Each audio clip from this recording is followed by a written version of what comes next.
अगर आप गणित को शुरू से सीखना चाहते हैं तो मैथ के B2C चैनल में आप सबका एक बार फिर से स्वागत है। तो आज की क्लास में हम आपको सिखाने वाले हैं वर्ग निकालना। सबसे पहले तो ये जान लीजिए कि वर्ग होता क्या है, क्योंकि कई सारे गार्जियंस अपने बच्चों को सिखाने के लिए यहाँ पर जुड़े हुए हैं।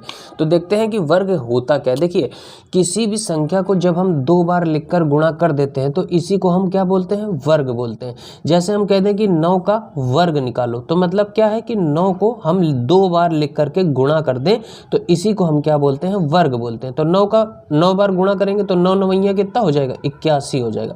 अब इसे लिखते कैसे हैं, देखो जैसे ये लिखा है 9 का वर्ग निकालो, तो इसे हम ऐसे नहीं लिखेंगे, हम इसे ऐसे लिखेंगे 9 और ब्रैकेट में ऊपर लिख देंगे छोटा सा 2, तो इसी को हम बोलते हैं 9 का वर्ग। इसे हम बार बार ऐसे लिखेंगे नहीं कि 9 का वर्ग। जैसे हम आपसे बोल दें कि 7 का वर्ग निकालो, तो हम इस तरह से ऐसे लिख देंगे 7 और ऊपर हम यहाँ छोटा सा लिख देंगे 2। तो आप समझ जाइएगा कि इसको क्या बोलेंगे, 7 का वर्ग निकालना है। तो 7 का वर्ग मतलब क्या करना है, 7 को 2 बार गुणा कर देना है। तो 7 सत्ते कितना हो जाएगा, 49 हो जाएगा। इसी को हम वर्ग बोलते हैं।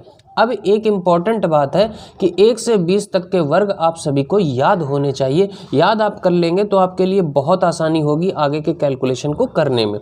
तो 1 से 20 तक के वर्ग का मतलब क्या है, 1 का वर्ग। 1 का वर्ग मतलब 1 को 2 बार जब आप गुणा करोगे तो कितना आएगा बताइए, 1 ही आएगा। तो 1 का वर्ग कितना होगा, 1 होगा। 2 का वर्ग, 2 का वर्ग का मतलब 2 को कितनी बार गुणा करोगे, 2 बार गुणा करोगे तो कितना आ जाएगा, 4 आ जाएगा। तो 2 का वर्ग कितना होगा, 4 होगा। ऐसे देखिए 3 का वर्ग, 3 का वर्ग का मतलब क्या हुआ, 3 को हम 2 बार लिख करके गुणा कर दें तो 3 तियां कितना होगा, 9 होगा। तो 3 का वर्ग कितना होता है, 9 होता है। ऐसे 4 का वर्ग कितना होगा, 4 को 2 बार लिख के गुणा करोगे तो 4 का वर्ग कितना होगा, 16 होगा। ये याद रखना है। 5 का वर्ग कितना होगा, 5 का वर्ग आपका हो जाएगा 25। ये बिल्कुल दिमाग में रखना है आपको चलते फिरते। 6 का वर्ग कितना होगा, 6 का वर्ग होगा 36। 7 का वर्ग कितना होगा, 7 का वर्ग होगा 49। 8 का वर्ग कितना होगा, 8 का वर्ग होगा 64। 9 का वर्ग कितना होगा, 9 का वर्ग होगा 81। 10 का वर्ग कितना होगा, 10 का वर्ग होगा 100।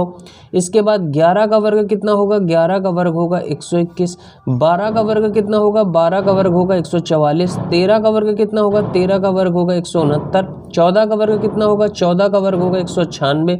15 का वर्ग कितना होगा, 15 का वर्ग होगा 225। 16 का वर्ग कितना होगा, 16 का वर्ग होगा 296। 17 का वर्ग कितना होगा, 17 का वर्ग होगा 289। 18 का वर्ग कितना होगा, 18 का वर्ग होगा 324। और 19 का वर्ग कितना होगा, 19 का वर्ग होगा 361। और 20 का वर्ग कितना होगा, 20 का वर्ग होगा 400। 16 का वर्ग सही कर लीजिए, 16 का वर्ग होगा 256। कितना होगा, 256। ध्यान रखिएगा, 16 का वर्ग होगा 256। 17 का 289, 18 का 324, 19 का 361, 20 का 400। ठीक है, तो इसको आप लोग बहुत अच्छे से पहले याद कर लीजिए। अगली क्लास में हम आपको सिखाएंगे कि घन क्या होता है, घन कैसे निकालते हैं। मिलते हैं अगली क्लास में, बाय बाय।